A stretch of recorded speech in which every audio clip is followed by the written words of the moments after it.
चरणों में हो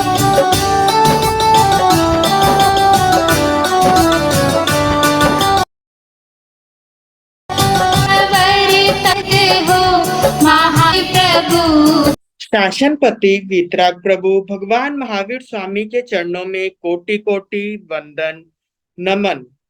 वर्तमान आचार्य सम्राट ध्यान योगी राष्ट्र संत डॉक्टर श्री शिव मुनि जी महाराज साहब के चरणों में कोटि कोटि वंदन नमन।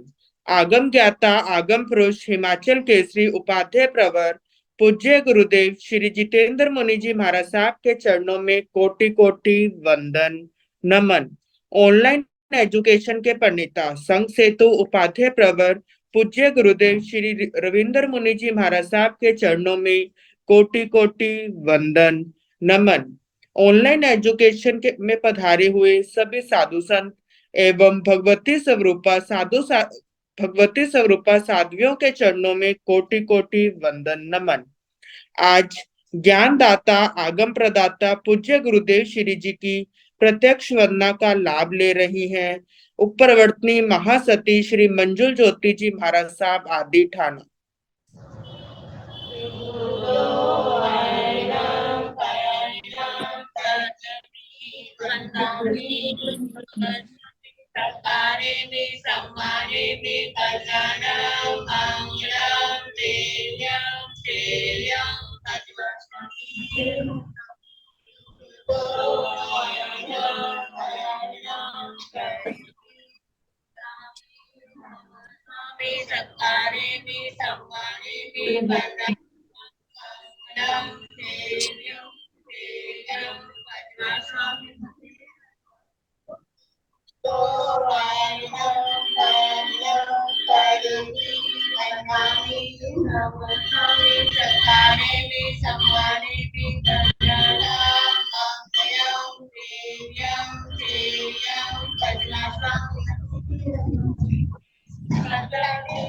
हाँ जी, सुख साता है सबको।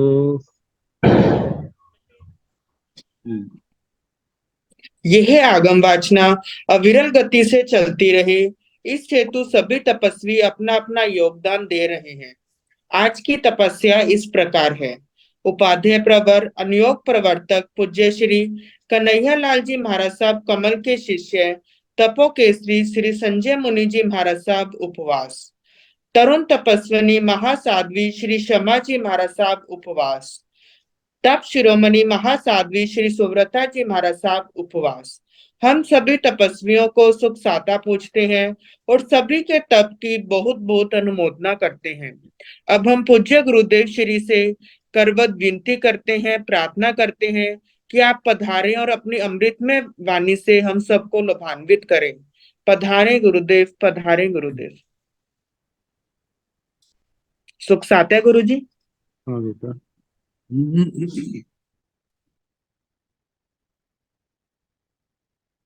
नमो अरिहंताण नमो सिद्धाण नमो आयर्याण नमो उर्ध्यायाण नमो लोये सव साहुण एसो पंच नमोकारो सब पाव प्रणसनो मंगलानंत संदेशे परमं हवै मंगलम। जिन शासन जिन वाणी सदा जयवंत हो, श्रमण संग सदा अविचल मंगल हो। मुक्ति को प्राप्त श्रमण भगवान महावीर स्वामी, उनकी परम पावन कल्याणी भागवती वाणी वाचक प्रमुख श्री इंद्र भूति गौतम आदि गणधर भगवंत युग प्रधानाचार्य परम पूज्य श्री सुधर्मा स्वामी जी महाराज, उनकी परम पावन पाठ परंपरा वर्तमान आचार्य ध्यान योगी परम पूज्य श्री शिव मुनि जी महाराज, एवं गुरुजन सबके पावन चरण सरोजों में मेरा अनंत अनंत बार वंदना नमस्कार।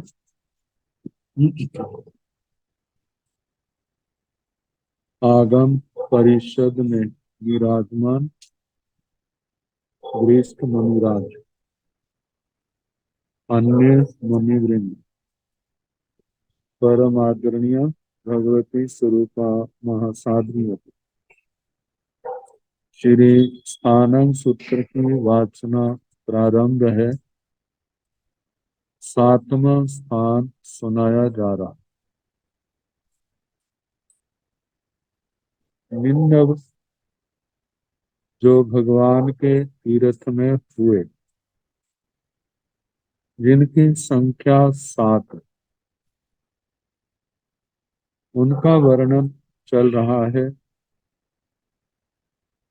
बहुरथ, जीव प्रादेशिक और अव्यक्तिक निंदों का वर्णन सुनाया जा चुका।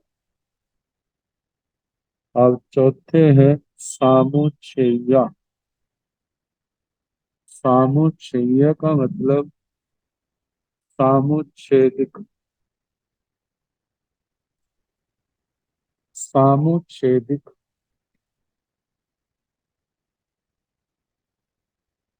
कहा जाता है भगवान के निर्वाण के पश्चात 220 वर्ष उसके पास आचार्य श्री महागिरि जी महाराज, उनका एक पौत्र शिष्य अश्वमित्र जी हुए। मैं अपने गुरु कौंडिन्य के साथ मिथिला नगरी के लक्ष्मी गृह उद्यान में ठहरे हुए थे। अश्वमित्र 10वें विद्यानुप्रवाद नाम के पूर्व का नैपुणक वस्तु अधिकार उनका स्वाध्याय चल रहा था, और उसमें छिन्न छेदनक नय की वक्तव्यता में एक सूत्र पड़ा। पड़ुपन समय निरैया वो छिज्जी संति एवं जान जाव विमानियति एवं आई समेसु वक्तव्यम।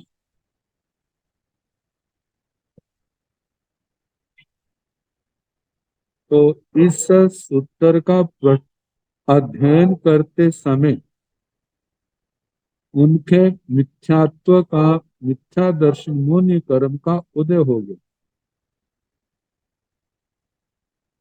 और कहने लगा यदि सभी वर्तमान समय के नारकियों का व्यवच्छेद हो जाएगा तो पुण्य पाप का फल कैसे होगा, पुण्य पाप के फल का भोग कैसे होगा,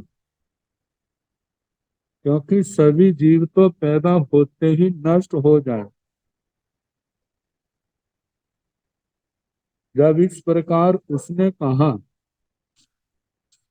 तो गुरुजी कहने लगे यह एक न्याय की अपेक्षा से है। पर्याय न्याय जो ऋजु सूत्र का वर्णन आता है, वर्तमान पर्याय एक समय की जब वह नष्ट होती है तो उसके साथ ही दूसरी पर्याय पैदा हो जाती, दूसरी पर्याय के नष्ट होते ही तीसरी पर्याय पैदा हो जाती। लेकिन द्रव्य तो शाश्वत रहता है, द्रव्य का विनाश नहीं होता। प्रत्येक पदार्थ द्रव्य से नित्य है और पर्याय से अनित्य है। तो जे जो कहा है वह पर्याय की अपेक्षा से कहा है, ना कि द्रव्य नय से।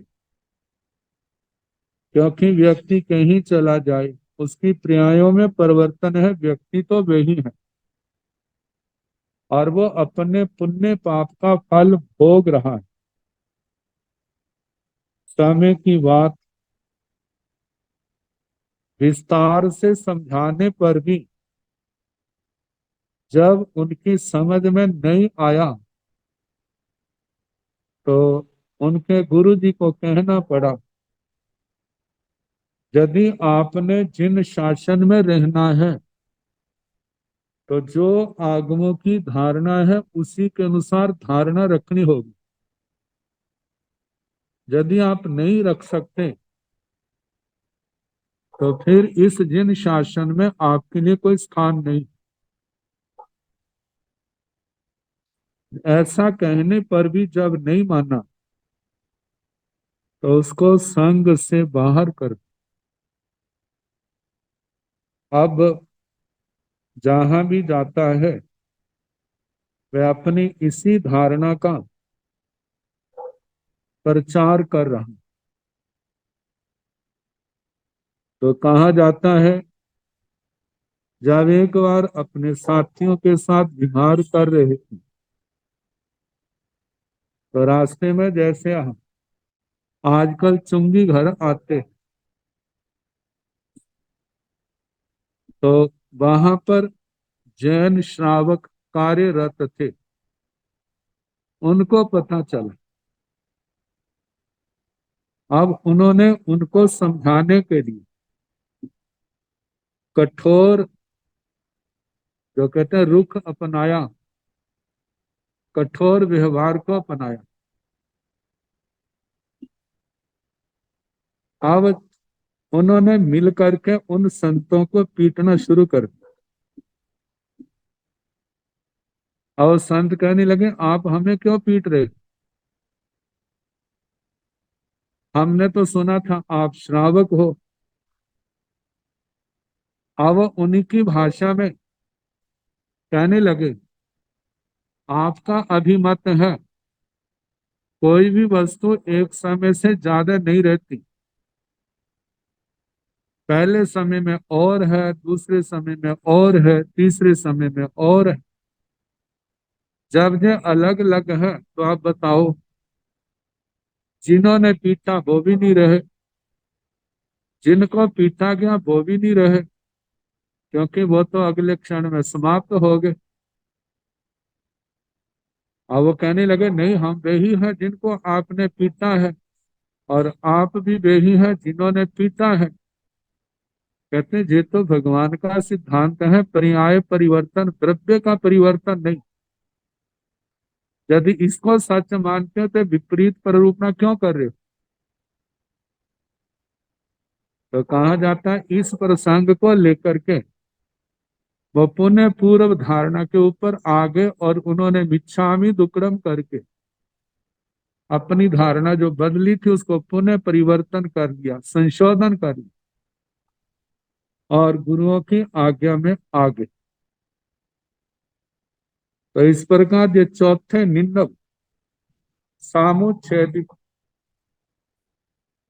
अब इसके आगे पांचवें है दो क्रिया। एक समय में दो क्रियाएं होती हैं, एक समय में दो उपयोग होते हैं। इनके आचार्य है आर्य गंग।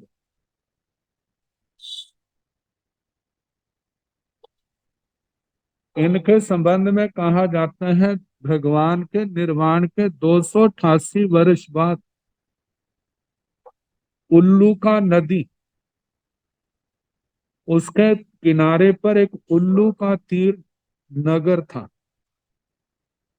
नदी के दूसरे किनारे धूली के आकार का एक नगर था। उस नगर में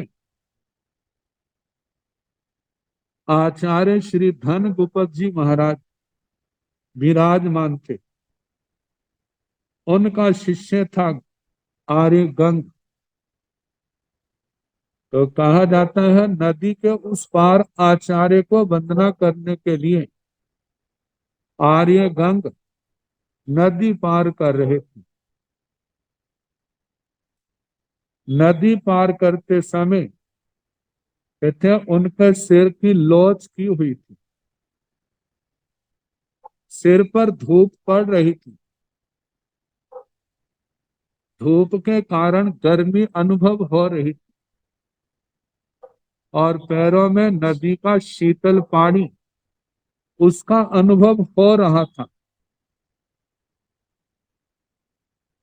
अब क्या ध्यान में आया, भगवान तो कहते हैं एक समय दो योग नहीं होते। एक समय एक व्यक्ति दो क्रियाएं नहीं करता, लेकिन मैं तो साक्षात अनुभव कर रहा हूं। पैरों से शीत का अनुभव हो रहा है, सिर से उष्णता का अनुभव हो रहा। अब जब वो गुरु जी के पास पहुंचे और उसने वंदना नमस्कार करके इन दो क्रियाओं का अनुभव होना उसका वर्णन किया, तो गुरु जी कहने लगे अरे जे उत्सुत्तर प्ररूपणा है, शास्त्र से विरुद्ध है। मन की गति अत्यंत तीव्र है।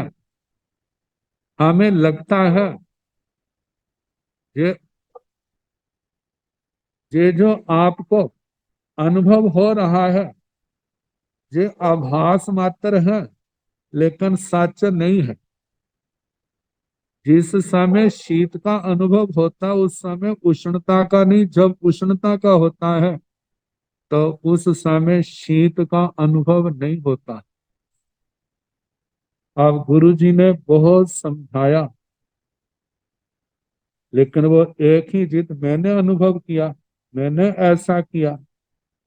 तो गुरु जी ने कहा देखो कमल के पत्ते बस 100 क्या 1000 एक दूसरे के ऊपर रखे हैं।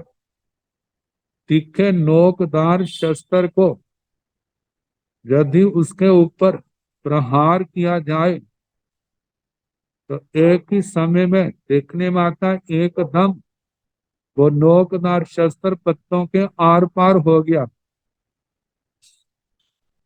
अब लगता तो एक समय है, वास्तव में देखा जाए तो पहले पत्ते का छेदन हुआ, फिर दूसरे का, तीसरे का, कब नंबर 1000वां आया है। ऐसे समय बड़ा सूक्ष्म है, मन की गति भी बड़ी तीव्र है, इसलिए एक लगता है, लेकिन वास्तव में एक समय एक ही उपयोग होता है, दो उपयोग नहीं होते। सदमस्त का तो क्या कहना, केवली कैवी कहा जाता है। जब देखते हैं तो जानते नहीं, जब जानते हैं तो देखने में उनका उपयोग नहीं होता। जब केवल ज्ञान में उपयोग है तो केवल दर्शन में नहीं, जब केवल दर्शन में उपयोग है तो केवल ज्ञान में नहीं। अब जैसे कपड़े को नौजवान व्यक्ति हाथ भर कपड़े को लेकर के जब उसको फाड़ता है तो कहा जाता है एक ही झटके में सारा फाड़ देता है, तो कहते हैं एक ही समय में काट। लेकिन एक समय कहाँ, पहले पहला तंतु टूटा, फिर दूसरा, तीसरा, चौथा, ऐसे कितने समय लगे। और एक तंतु के अंदर भी कितने रेशे हैं, पहले पहला टूटा, दूसरे में दूसरा, तीसरा। अब देखने के लिए तो एकदम उसने उस कपड़े को फाड़ दिया है, लेकिन सब तंतुओं का समय क्या है, अलग अलग है। और समय की सूक्ष्मता को देखते हुए कहा जाता है एक नाड़ी की धड़कन 1 सेकंड से भी कम होती, स्वस्थ व्यक्ति की और इतने समय में सूक्ष्म पन के 17.5 जन्म बीत जाते हैं और उनका एक भव 256 आवलिका का है। तो देखो नाड़ी की धड़कन में कितनी आवलिका निकल गई। और एक आवलिका के अंदर कहा जाता है जघन्य युक्त असंख्यात समय बराबर एक आवलिका, जिसकी सदमस्त व्यक्ति जो है कल्पना भी नहीं कर सकते। तो उन्होंने बहुत समझाया लेकिन वो समझे नहीं। जब वो नहीं समझे तो आचार्य जी ने कहा कि आपने जिन शासन में रहना है तो जिन शासन के अनुकूल प्ररूपणा होगी, यदि आप इसको नहीं स्वीकार करते हैं तो संघ में आपके लिए कोई स्थान नहीं। तो कहा जाता है जब वो नहीं माना तो उनके गुरुजी ने उस आर्य गंग को अपने संग से निकाल दिया। जब आज्ञा से बाहर किया तो कहा जाता है एक बार वह विचरण करते करते राजगिरी नगर के बाद व्यवहार पर्वत पर तपोपतीर नाम का जो झरना है वहां पहुंचे। जब वहां पहुंचे तो वहां पर वही अपनी प्ररूपणा कर रहे थे।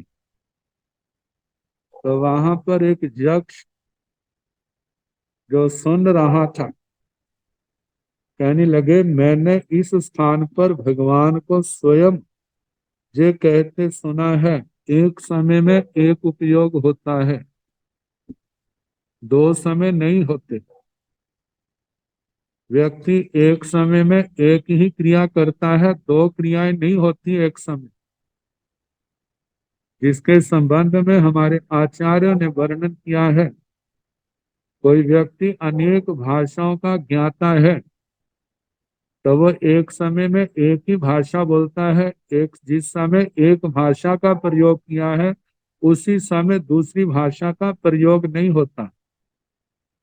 जहां तक इंद्र आदि लाखों रूप बना दिए हैं और वो भी एक समय में एक ही भाषा का प्रयोग करते हैं, लाखों रूपों से। ये नहीं है किसी एक ही समय में किसी से कुछ बोला किसी से कुछ बोला, ऐसा नहीं होता। और ये प्ररूपणा कैसे गलत कर रहा। वह देवता एकदम आवेश में आया और सामने प्रकट हुआ और मुद्गर उठा करके कहने लगा, मैंने अपने कानों से इस स्थान पर भगवान को स्वयं ये कहते सुना है, एक समय में एक ही उपयोग होता है, एक व्यक्ति एक समय में एक ही क्रिया करता है, आप उनसे भी बढ़ करके आगे हैं। कहा कि जा तो अपनी धारणा बदलो, नहीं तो मुद्गर से आपका सिर अभी फोड़ दूंगा। जब उसने आर्य गंग ने जो सुना उसी समय डर गए वो। अब वो सोचने लगे जो यक्ष कह रहा है मैंने साक्षात सुना है तो इसका मतलब मेरे समझने में गलती। और उसके बाद उसकी बुद्धि ठिकाने आ गई और मिच्छामि दुक्कडम करके अपनी गलती को स्वीकार किया। अपने गुरुओं के पास आ करके पश्चाताप प्रायश्चित करके पुण्य संघ में सम्मिलित हुए। ये पांचवें निन्नव का वर्णन जो आर्य गंग के नाम से जाने जाते। और छठे हैं त्रैराशिक, 13 राशियां। 13 राशियां के प्रवर्तक षडुवे, षड उल्लूक कहा जाता। षड उल्लूक जो है इनका दूसरा नाम जो हमारे इतिहास में है रोहगुप्त। रोहगुप्त इनके संबंध में वर्णन आता है।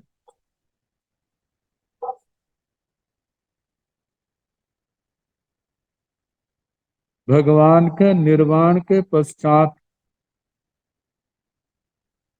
544 वर्ष बाद षडलोक नाम का छठा निनव हुआ। कहते अतिरंजिका नाम की नगरी के बाहर एक भूत गृह नाम का उद्यान था। उस समय सतार में जुग प्रधान आचार्य, जो कुछ कम 10 पूर्व के ज्ञाता थे, उनका नाम था आचार्य श्री श्री गुप्त जी महाराज। अपने शिष्यों के साथ पधारे। उनका एक शिष्य था जिसका नाम था रोहगुप्त, बड़ा विद्वान व्युत्पन्न मति का। वह उस समय दूसरे समय नगर में विराजमान था। मन में भावना पैदा हुई, मैं गुरु जी का दर्शन करूं, और दर्शनों के लिए अतिरंजिका नगरी में आए, जहां बल श्री राजा का राज्य था। तो उस नगर में एक परिव्राजक, जिसने अपने पेट पर लोहे की पेटी बांधी हुई थी, लोहे की पत्ती की पेटी, और हाथ में एक जम्बू जम्बू वृक्ष की शाखा थी, और नगरी में परिभ्रमण कर रहा था, बुनियादी करा रहा था। इस जम्बू द्वीप में मेरा कोई प्रतिवादी नहीं है, कोई मेरे को पराजित नहीं कर सकता। मेरे अंदर इतना विद्या, इतना ज्ञान है, मेरा पेट ना फट जाए इसलिए लोहे की पत्ती मैंने बांध दी। जब आर्य रोगुप्त जी ने देखा, कहने लगे कैसे अभिमान से भरा हुआ। उसने कहा कि इस बुनियादी को बंद करो, मैं आपसे शास्त्रार्थ करूंगा। और राजा की कहा, आप राजसभा में चलो, मैं आ रहा हूं। आकर के रोह गोपत जी ने गुरु जी के चरणों में आए, गुरु जी को वंदना की, और उसने जो बात कही, उसने कहा, गुरु जी कहने लगे तो शास्त्रार्थ में तो जीत जाएगा, लेकिन वो तापस निकृष्ट है, परिव्राजक, दुष्ट बुद्धि वाला है, उसके पास निकृष्ट विद्याएं हैं, वह उन विद्याओं से आपके ऊपर प्रभाव करेगा, परेशान करेगा। तो कहते हैं, ये तो मैं कह आया हूं। तो इतिहासकार कहते हैं, गुरु जी ने जो उस परिव्राजक के पास 7 विद्याएं थी, उनको रोकने के लिए उनसे शक्तिशाली 7 विद्याएं दी। और उसके बाद उन्होंने रजोहरण पर पाठ करके दिया। कहा, इसके उपरांत हो तो आपने अपने शरीर के ऊपर रजोहरण घुमा लेना, फिर आपका कोई कुछ बिगाड़ नहीं सकता। आप गुरु जी का आशीर्वाद लेकर के, वंदना करके राजसभा में गए हैं। तो राजसभा में रोह गोप जी ने कहा, ये तापस क्या जानता है, यह जिस भी पक्ष को रखेगा मैं उसका खंडन करूंगा। और तापस भी सामान्य नहीं था, वो सोचने लगा, ये विद्वान है, दूसरे पक्षों का मैं स्थापना करूंगा तो ये खंडन कर देंगे, मैं इन्हीं के मत की स्थापना करता हूं। और उसने कहा, मेरा मत है, संसार के अंदर 2 राशियां हैं, जीव राशि और अजीव राशि। आप इनका खंडन करो, जा तो एक कहो जा दो से ज्यादा कहो। अब रोग उपजीवी सोच में पड़ गए, मैं अपने सिद्धांत का खंडन कैसे करूं। कहते अब तो इसको निरुत्तर करना होगा। और उसने कहा आप गलत कह रहे हैं, संसार के अंदर तीन राशियां हैं, एक जीव राशि है, एक अजीव राशि है, एक नौ जीव, तीसरी राशि है। अब इन तीन राशियों के रूप में जो जीव राशि है वो नारकी, त्रयंश, मनुष्य, देव, स्त्रियां, पुरुष आदि रखें दृष्टांत के रूप में। और अजीव में आकाश, परमाणु, घड़ा आदि जैसे अजीव के रूप में स्थापना की। और नौ जीव इसके रूप में तीसरी स्थापना की, जैसे सर्प या छिपकली की कटी हुई पूंछ। कहते हैं उसको हम अजीव नहीं कह सकते क्योंकि वह उछल रही। उसको हम जीव भी नहीं कह सकते क्योंकि वो अपने मूल शरीर से अलग है। जब ने तीन राशियों की स्थापना की और कहने लगे जो उपलब्ध होती है, ऐसे तीन राशियां हैं, उत्तम, मध्यम और निकृष्ट, अधम। अब इन बातों को सुन करके परिव्राजक पराजित हो गए। तो कहाँ है उसने अपनी विद्याएं छोड़ना प्रारंभ की।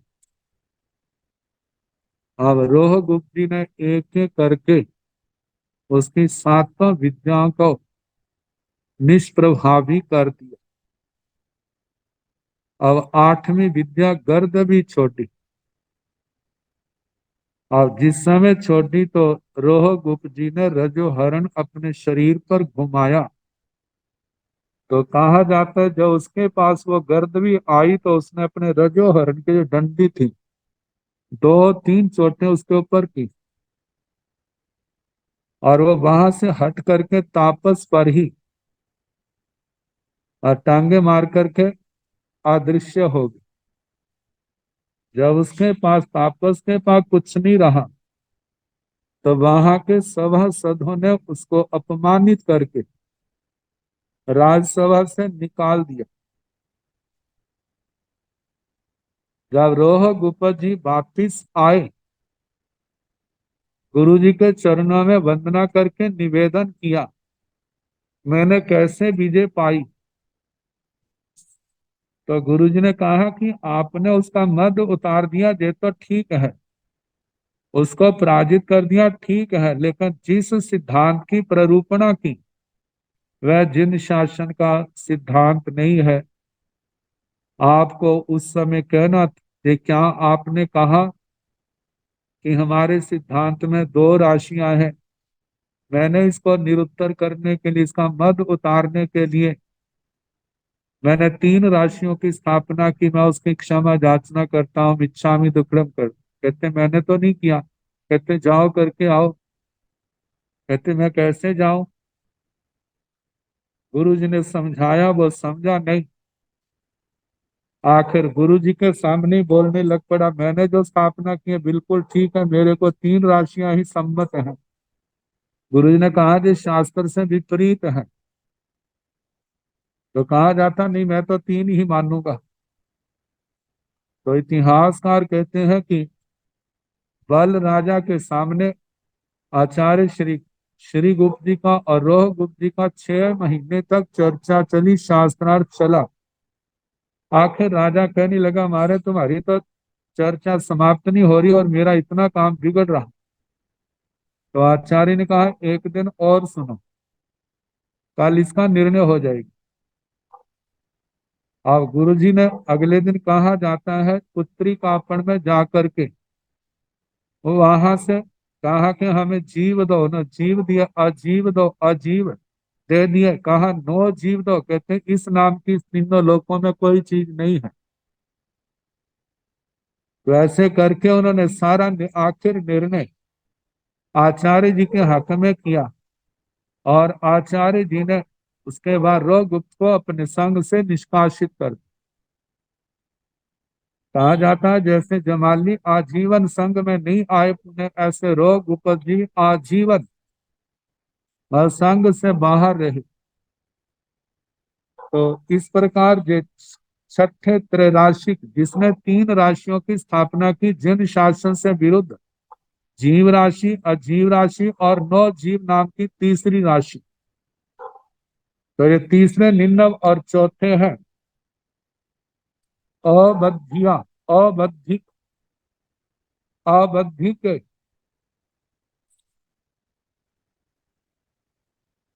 जो प्रवर्तक हैं वे हैं गोष्ठा माहिर।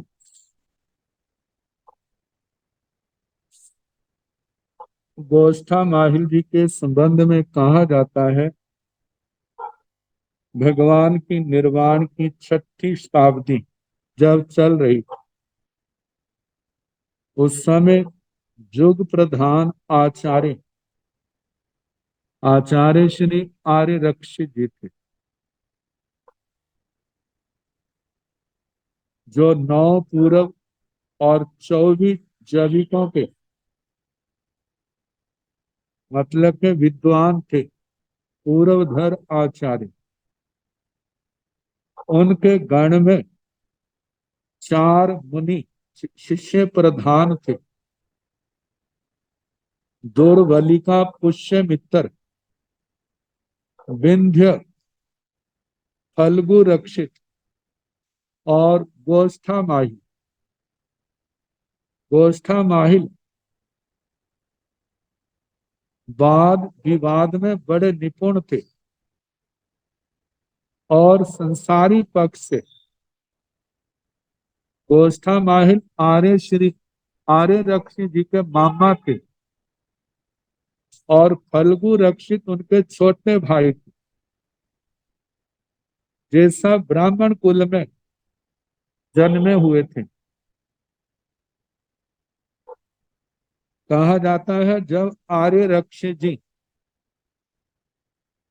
उनका अंतिम समय आ रहा था, तो उस समय दूर स्थान वहां पर एक नास्तिकवाद की प्ररूपणा करने वाला, आज की भाषा में जिसको चारवाक कह देते हैं, कोई आत्मा नहीं, कोई पुण्य नहीं, कोई पाप नहीं, तो उसका बड़ा प्रभाव बढ़ने लगा,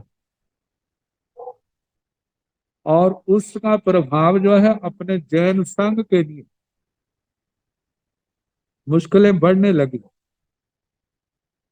तो वहां का संघ आचार्य श्री आर्य रक्षी जी के चरणों में आया और प्रार्थना की कोई विशिष्ट मुनि पे दें, जिससे उस मत का प्रभाव घटे और अपना संघ सुरक्षित रहे। तो गोष्ठा माहिल को कुछ संतों के साथ वहां भेजा, और उन्होंने चर्चा में उसको निरुत्तर किया, संघ की रक्षा की। और इसी बीच में आर्य रक्षी जी ने देखा मेरा अंतिम समय आ रहा, मैं अपना उत्तराधिकारी किसको बनाऊं। तो आचार्य श्री आर्य रक्षी जी दुर्बलिका पुष्य मित्र को आचार्य बनाने के पक्ष में थे। आर्य श्री आर्य रक्षी जी का परिवार बहुतों ने दीक्षा ली थी, वह फल्गु रक्षित को आचार्य बनाने के पक्ष में थे, और कुछ गोष्ठा माहिल के पक्ष में थे। तो सारे संघ को आचार्य जी ने इस प्रकार समझाया, कहने लगे 3 घड़े हैं, एक घड़े में चने पड़े हों, पड़े हैं, दूसरे में सरसों का तेल है, और चौथे में तीसरे में घी है। यदि इनको उल्टा कर दिया जाए तो क्या होगा? तो जो भी दूसरे कहने लगे जो चनों का घड़ा है वह तो बिल्कुल खाली हो जाएगा, जो तेल वाला घड़ा है वह बिल्कुल खाली नहीं होगा, बहुत तेल निकल जाएगा लेकिन फिर भी थोड़ा सा रह जाएगा। कहते तीसरा घड़ा जो है घी का, उसका तो मानव घी पिघला हुआ है, बहुत निकल जाएगा लेकिन फिर भी वहां पर रह जाएगा। कहा इसी प्रकार दुर्बली का पुष्य मित्र के लिए मैं चनों के घड़े के समान हूं। जितना मेरे पास श्रुत ज्ञान, शब्द ज्ञान, अर्थ ज्ञान है वो उन्होंने स्वीकार कर लिया है, प्राप्त कर लिया। फल्गु रक्षित के लिए मैं तेल के घड़े के समान हूं, वे सारा नहीं ले सके। गोष्ठा माहिल के लिए मैं जो हूं घी के घड़े के समान हूं, वो बहुत शुद्ध ज्ञान नहीं ले सके मेरे से। इसलिए मेरा मानना है संघ के हित के लिए दुर्बली का पुष्य मित्र को, इनको संघ को अपना उत्तराधिकारी बनाओ। आचार्य जी की इस बात को लेकर के सबने वहां पर सहमति दिखाई, और आचार्य जी ने दुर्बली का पुष्य मित्र जी को अपना उत्तराधिकारी बनाया और समय देख करके संलेखना कर ली, संथारा लिया और भाव पूर्ण करके देवलोकगामी बने। जब वर्षावास पूर्ण हुआ, गोष्ठा माहिल वाराणसी से जब वापिस आए, पूछा अब आचार्य जी का उत्तराधिकारी कौन बना? तो उन्होंने दुर्बली का पुष्य मित्र का नाम बत सुना, जिनके प्रति उन्होंने अपनी असहमति प्रकट की, और उस नगर में आकर के वहां ना रुक करके अलग रुके, आचार्य जी से मिलने भी नहीं आए। जब वो वाचना देते थे आचार्य श्री दुर्बली का पुष्य मित्र जी, तो फल्गु रक्षित, विंध्य आदि वाचना सुनते थे, और गोष्ठा माहिल उनके पास आते तो पूछते क्या पढ़ाया, वो बताते थे, और बीच में अपनी उनकी बातों को काटते रहते। दो प्रसंगों को लेकर के गोष्ठा माहिल ने विशेष विवाद खड़ा किया। एक तो कर्मों के बंध को लेकर के, और एक प्रत्याख्यान को लेकर के। कहा जाता है आगम के अनुसार तो एक एक आत्म प्रदेश के ऊपर अनंत अनंत कर्म वर्गणाएं आबद्ध हैं, बंधी हुई हैं। लेकिन उसने कहा कि शास्त्र का ऐसा अर्थ नहीं है। जीव के ऊपर सांप की कंचुली के समान कर्म का बंध होता है, हर प्रदेश पर नहीं। तो इस बात को लेकर के काफी चर्चा चलती रही। अब जब उसका संतोष नहीं हुआ तो अच्छा कोई बात नहीं, फिर आगे प्रत्याख्यान की बात चली। प्रत्याख्यान के संबंध में कहा कि जो जे कहा जाता है कि जाव जीव, मेरा प्रत्याख्यान आजीवन है, तो उसने इसके ऊपर विवाद खड़ा किया कि नहीं, जो पक्षखान है वह सदा के लिए होना चाहिए, क्योंकि जाव जीव किया जाए तो इसका मतलब है उसने अगले जीवन में आरंभ समारंभ की भोगों की कामना उसके हृदय में रह जाती है, इसलिए सदा के लिए त्याग करने से वो भावना नहीं रहती। तो कहा जाता है कि जिसने इस जीवन में संयम पाला है वो देवलोकों में जाएगा और वहां पर उसके सदा के लिए किए होंगे, वहां तो अविरति जीवन होगा। जब अविरति जीवन होगा तो वहां पर ये नियम सुरक्षित कैसे रहेंगे। अब इस बात को लेकर के बहुत विवाद खड़ा किया, किसी भी प्रकार से मारने को तैयार नहीं हुआ। तो इतिहासकार कहते हैं आचार्य श्री दुर्बली का पुष्य मित्र जी ने उस समय के जितने युग प्रधान आचार्य थे सबका सम्मेलन बुलाया, और सम्मेलन जब बुलाया है आपस में सभा हुई है तो उन्होंने इन दोनों बातों को सब आचार्यों के सामने बहुश्रुत मुनियों के सामने रखा, ताकि मैंने अपने गुरु जी से ये सुना है और ये निश्चय किया है, और इन दो बातों के ऊपर गोष्ठा माहिल आर्य जो है वो हमारे असहमति प्रकट कर रहे हैं कि आचार्य जी ने ऐसा नहीं कहा, ऐसा कहा है। तो आप बताओ क्या न सच क्या है। मेरी ऐसी धारणा है सब ने आचार्य श्री दुर्बलिका पुष्य मित्र जी की ओर से उनके पक्ष में कहा कि आपका मत ठीक है। और गोष्ठा माहिल जब मारने को तैयार नहीं हुआ तो इतिहासकार कहें कथाकार कहें तो उन्होंने सब ने ध्यान किया और कहा जाता है शासन देवी को बुलाया। शासन देवी ने जब आई पूछा संघ ने कैसे याद किया, तो उन्होंने अपनी समस्या रखी। आप महाविद्य क्षेत्र में जाए भगवान सुंदर स्वामी जी से ये समाधान दे।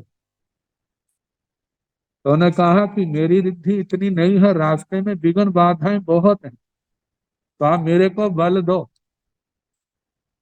बल के लिए क्या करना होगा, जब तक मैं नहीं आती आप सब कायोत्सर्ग में रुके, कायोत्सर्ग में बैठे। सब ने कायोत्सर्ग किया और देवी जो है भगवान सुंदर स्वामी जी के चरणों में पहुंची, वंदना की, और ये सारा प्रश्न का जो थे दोनों का पूछा कौन सच है। तो कहा जाता है भगवान सुंदर स्वामी ने कहा कि आर्य दुर्बलिका पुष्य मित्र जी संघ जो है वो सम्मित सच कह रहा है, यही वास्तव में है, और गोष्ठा माहिल का पक्ष गलत है, वो निंदव है। जब ये देवी वापिस आई है सबने ध्यान खोला और उन्होंने भगवान का पक्ष जो था वो सारी बात सुनाई। तो संघ ने गोष्ठा माहिल को निवेदन किया कि आप जा तो जो ये धारणा आगमिक है इसको स्वीकार करें और जो अपना मिथ्या हाथ है उसको छोड़ दें। तो जब वो छोड़ने के लिए तैयार नहीं हुए तो संघ ने सब ने सम्मिलित होकर के उसको उनको आज्ञा से बाहर कर दिया। गोष्ठा माहिल भी आजीवन निंद मिथ्या दृष्टि के रूप में रहे, वो पुनः संघ में वापिस नहीं आए। तो इस प्रकार ये 7 निंदकों के मत जहां पर आते हैं संक्षेप में सुनाने का प्रयास किया। विस्तार से जानना हो तो कल मैंने बताया था आचार्य श्री हस्तिमल जी महाराज, जिनके लिए कहा जाता है इतिहास मार्तंड, इतिहास सूर्य, जिन्होंने बहुत गवेषणा पूर्वक इतिहास का लेखन कार्य किया और कराया है, बहुत मेहनत की है। वहां से ये जानकारी विस्तार के साथ ले सकते हैं। तो अब इसके आगे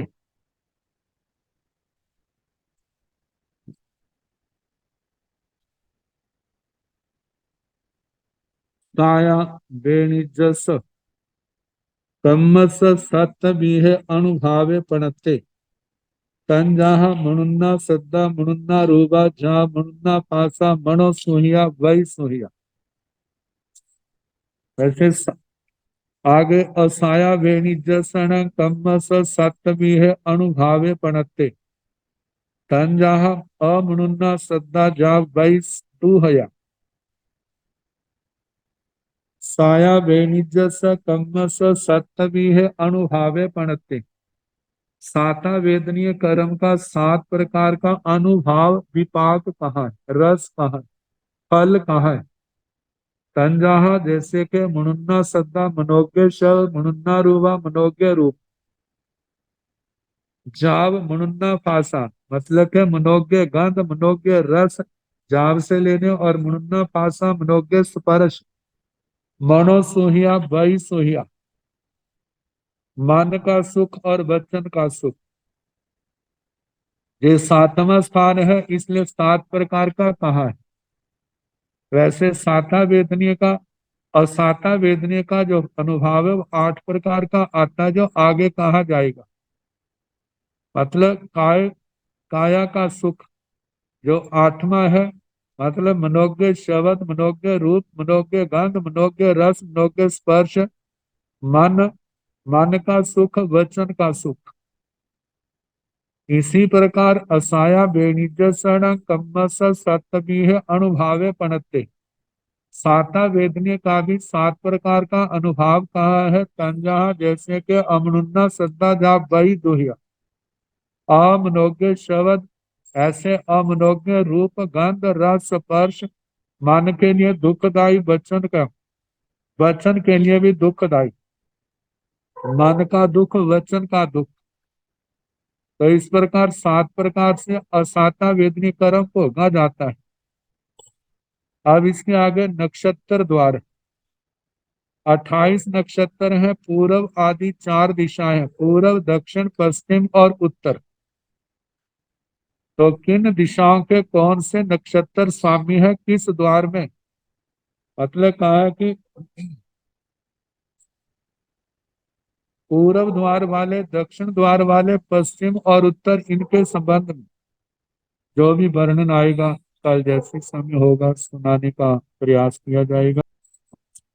नमो अरिहंताण नमो सिद्धाण नमो आयर्याण नमो ओवधायाण नमो लोये संसाहोण एसो पंच नमो पारो साव पाव पणासनो मंगलानंत संदेशन पड़ मंग हवाई मंगलम श्री तारी मंगलम हरिहंता मंगलम सिंधा मंगलम साहो मंगलम केवली मनतो धम्मो मंगलम चतारी लोगुतम अरिहंता लोगुतम